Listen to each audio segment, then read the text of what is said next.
3 परीक्षाफल का घोषित किया है। एक लंबित पुराना छोटा सा मामला था, उसका भी परीक्षाफल घोषित किया है। और हायर सेकेंडरी के लिए पोस्ट ग्रेजुएशन होना है और स्टेट और बीएड होना है। अभी हम लोगों ने कई परीक्षाओं का आयोजन जो पूर्व में किया हुआ था उसका परीक्षाफल घोषित भी किए हैं। कल भी हम लोगों ने 3 परीक्षाफल का घोषित किया है। एक लंबित पुराना छोटा सा मामला था, उसका भी परीक्षाफल घोषित किया है।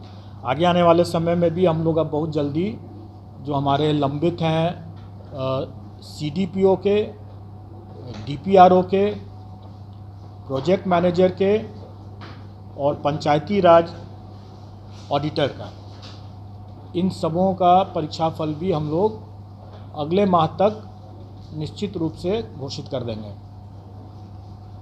और उम्मीद है कि जुलाई माह में हम लोग 67 कंबाइंड सिविल सर्विस एग्ज़ाम का, मेंस का भी परीक्षाफल घोषित कर सकेंगे। ये हमारे जो पुराने जितने हम लोग परीक्षा लेते रहे हैं, जो ले चुके हैं, उसका परिणाम परीक्षाफल के बारे में मैंने बताया।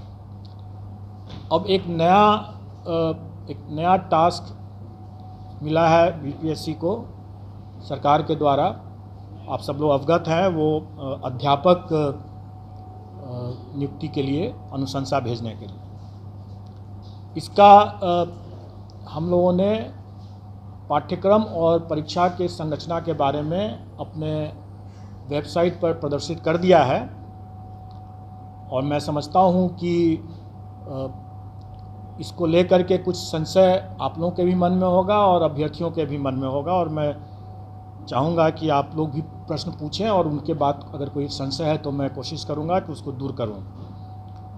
कुछ जानकारी मैं दे देना चाहूँगा ताकि आप लोग प्रश्न अगर पूछेंगे तो आसानी रहेगा। उसके बाद टोटल पद जो है वो प्राथमिक विद्यालय के लिए 79,943 है, जिसकी अधियाचना आयोग को प्राप्त हुई है। 79,943। उसके बाद माध्यमिक विद्यालय के लिए 32,916, 32,916। और उसके बाद हायर सेकेंडरी के लिए 57,602, 57,602। टोटल होता है 1,70,461, 1,70,461, जिस 61 आप लोग भी टोटल कर लेंगे।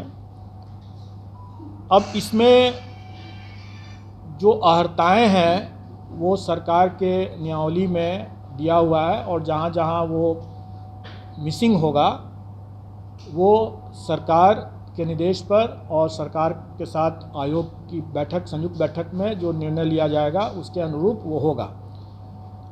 और वो विज्ञापन के समय जब निकलेगा 1-2 दिन में मैं समझता हूँ कि विज्ञापन भी हम लोग निकाल देंगे।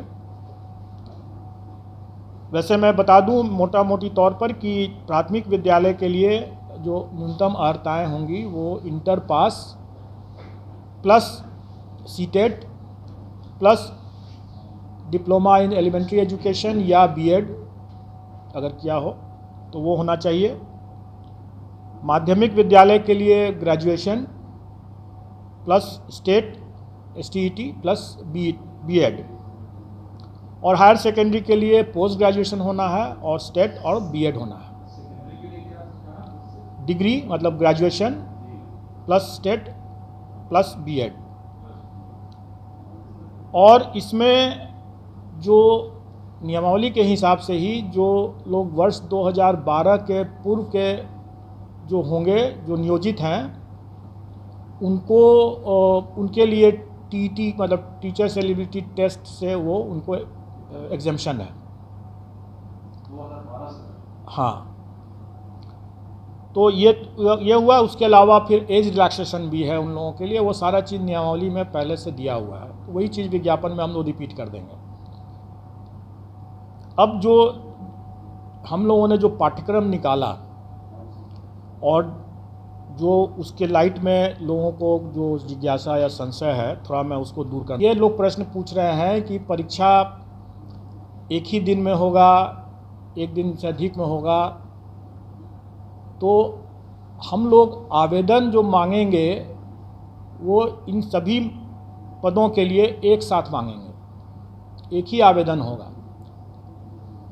मतलब कहने का है कि एक कैंडिडेट अगर वो योग्य है तो वो प्राथमिक के साथ साथ वो हाई स्कूल के लिए भी और हायर सेकेंडरी स्कूल के लिए भी, तीनों के लिए वो अप्लाई कर सकता है। एक साथ अप्लाई एक साथ कर सकता है।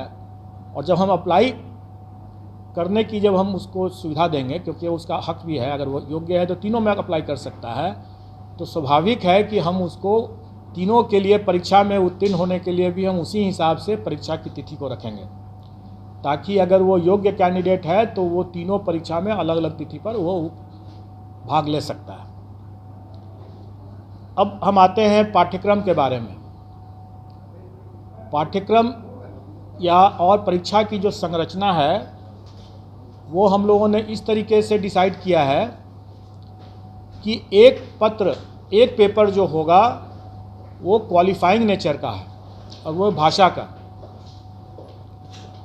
का पेपर जो है वो क्वालिफाइंग नेचर का है। उसमें उसको सिर्फ पास करना है, उसका मेरिट में नहीं जुटेगा वो। उसमें भाषा में 2 सेक्शन रहेगा। एक सेक्शन अंग्रेजी है जो सबको करना है, और दूसरा सेक्शन में विकल्प है, मतलब कि वो हिंदी, उर्दू या बांग्ला। क्योंकि हमारे पास जो पद आए हैं प्राथमिक में, उसमें बांग्ला के लिए 148 पद है, उर्दू के लिए 12,729 पद है, और बाकी जो प्राथमिक के जो बाकी हैं वो सामान्य मतलब हिंदी के हैं। ये जो क्वालिफाइंग वाला जो मामला है, जिसमें 25 मार्क्स का अंग्रेजी और मैं आपकी जिज्ञासा को जल्दी ही शांत कर दूंगा। 25 मार्क्स जो रहेगा वो, और सभी एग्ज़ाम जो हमारे हैं वो MCQ बेस्ड हैं, मतलब कि ऑब्जेक्टिव टाइप के हैं, मल्टीपल चॉइस क्वेश्चंस रहेंगे। और क्वालिफाइंग नेचर का जो पेपर भाषा का है उसमें अंग्रेजी 25 नंबर के रहेंगे, 25 प्रश्न, और हिंदी या उर्दू बांग्ला जो रहेगा वो 75-75 का रहेगा। उसमें से कोई एक चुनना है उनको। मतलब टोटल 100 नंबर के 100 प्रश्न रहेंगे, और पूरे पेपर में उनको 30% मतलब कि 30 नंबर न्यूनतम लाना होगा, तभी वो पास करेंगे, नहीं तो वो परीक्षा से, प्रतियोगिता से बाहर हो जाएंगे। इसमें जो लोगों को जो जिज्ञासा है कि पहला कि क्या 30% अंग्रेजी में अलग और हिंदी में अलग लाना है, तो ऐसी बात नहीं है। संयुक्त रूप से उनको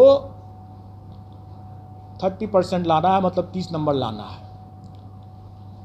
लेकिन मेरा यह मानना है कि ऐसा नहीं हो सकता है कि कोई शिक्षक हों और वह सड़क पर अगर चल रहे हैं और सड़क पर जो रोड पर जो साइनेजेस रहता है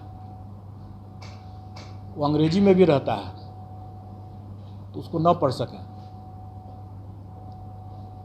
तो शिक्षक क्या हुए? जो राह चलते हुए जो रोड के जो साइनेजेस है उसको अंग्रेजी में अगर लिखा हुआ है तो उसको भी न पढ़ सकें, तो क्या वो अच्छी गुणवत्ता के शिक्षक हुए?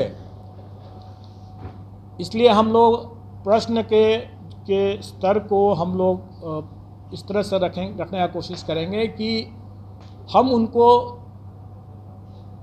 अंग्रेजी ज़रूर सरल रहेगा, कठिन नहीं रहेगा।